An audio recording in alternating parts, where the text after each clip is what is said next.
Hello दोस्तों, आप सभी का भक्ति सॉन्ग्स चैनल में स्वागत है। तो आज हम आप लोगों को बताएंगे कि माता सीता ने कौवा, गाय, ब्राह्मण, तुलसी और फल्गु नदी इन पांचों को श्राप क्यों दिया था, जो आज भी भुगत रहे हैं। दोस्तों, एक बार माता सीता ने क्रोधित होकर इन पांचों को श्राप दे दिया था, जो आज कलयुग में भी यह पांचों भोग रहे हैं।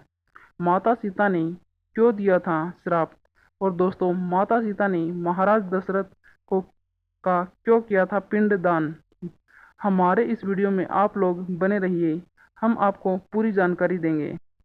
जब भगवान श्री राम, माता सीता और लक्ष्मण जी वनवास काट रहे थे, तब भगवान श्री राम और लक्ष्मण जी के पिता राजा दशरथ की मृत्यु हो गई थी।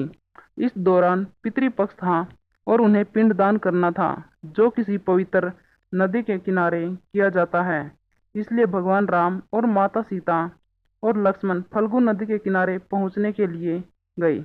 और जब भगवान राम, सीता और लक्ष्मण जी फल्गु नदी के किनारे पहुंचे, तब श्री राम ने पंडित जी से पूजा की सामग्री के विषय में पूछा। इसके पश्चात उन्होंने लक्ष्मण जी को पास के गांव में पूजा के लिए जरूरी सामान लाने को कहा। जब काफी देर बाद लक्ष्मण जी नहीं लौटे, तो श्री राम ने खुद ही जाकर लक्ष्मण जी की खोज करने का निर्णय लिया। वहीं दूसरी ओर पंडित जी बार बार उन्हें शुभ मुहूर्त के निकल जाने के बारे में बता रहे थे। साथ ही माता सीता को पूजा की तैयारी जल्दी पूरी करने के लिए भी कह रहे थे। भगवान श्री राम तुरंत लक्ष्मण की खोज में निकल पड़ते हैं। इधर जैसे जैसे समय बीतता जा रहा था, माता सीता की चिंता भी बढ़ती जा रही थी। समय बीत रहा था, भगवान राम और लक्ष्मण लौटकर अभी तक नहीं आए थे।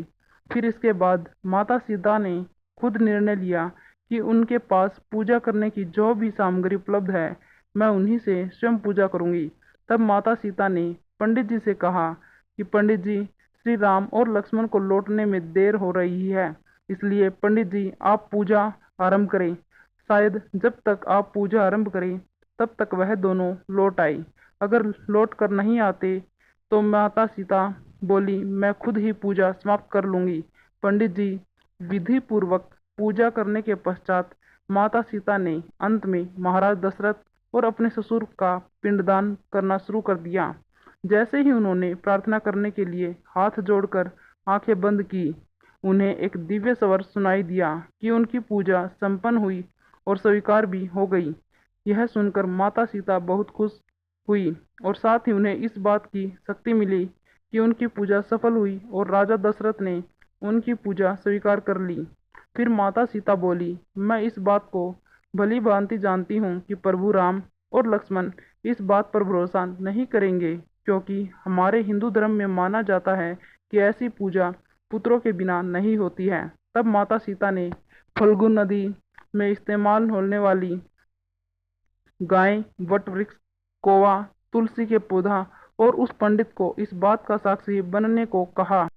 उन सभी ने उनकी आज्ञा का पालन किया। भगवान श्री राम को लाख समझाने के बाद भी जब उन्होंने माता सीता जी की बात नहीं मानी, तब माता सीता जी ने उन सभी साक्षियों से अनुरोध किया कि वे भगवान श्री राम और लक्ष्मण को सच्चाई बताएं।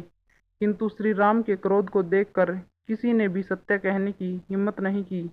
केवल वट वृक्ष ने श्री राम को सारी बात बताई। इस बात से माता सीता बहुत दुखी हुई और क्रोधित होकर उन सभी को श्राप दे दिया। माता सीता ने फल्गु नदी को श्राप दिया कि वह सिर्फ नाम की नदी रहेगी, उनमें कभी भी पानी नहीं रहेगा। दोस्तों, इसी कारण आज भी इस नदी में पानी नहीं है और यह सूखी पड़ी है। फिर माता सीता ने गाय को श्राप दिया कि उनके पूरे शरीर की पूजा नहीं की जाएगी। हिंदू धर्म में केवल उनके शरीर के पिछले हिस्से को ही पूजनीय माना जाएगा और तुम यहाँ वहाँ भटकती रहेगी। माता सीता ने पंडित जी को कभी भी संतुष्ट न रहने का श्राप दिया। इस कारण ब्रह्मांड में आज भी दान दक्षिणा के बाद भी पंडित जी कभी संतुष्ट नहीं होते हैं। तुलसी जी को माता सीता ने श्राप दिया कि वह गया की मिट्टी में कभी भी नहीं उगेगी, और माता सीता ने कौवे को हमेशा लड़ झगड़ कर खाने का श्राप दिया था। और वट वृक्ष को माता सीता ने आशीर्वाद दिया कि पिंडदान में इन वृक्ष की उपस्थिति जरूर होगी। साथ ही माता सीता ने वट वृक्ष को लंबी आयु और दूसरों को छाया प्रदान करने का भी वरदान दिया था। और यह भी कहा कि तुम्हारी आयु लंबी होगी। इसीलिए दोस्तों आज भी वट वृक्ष जल्दी सूखते नहीं हैं और लोगों को छाया भी प्रदान करते हैं।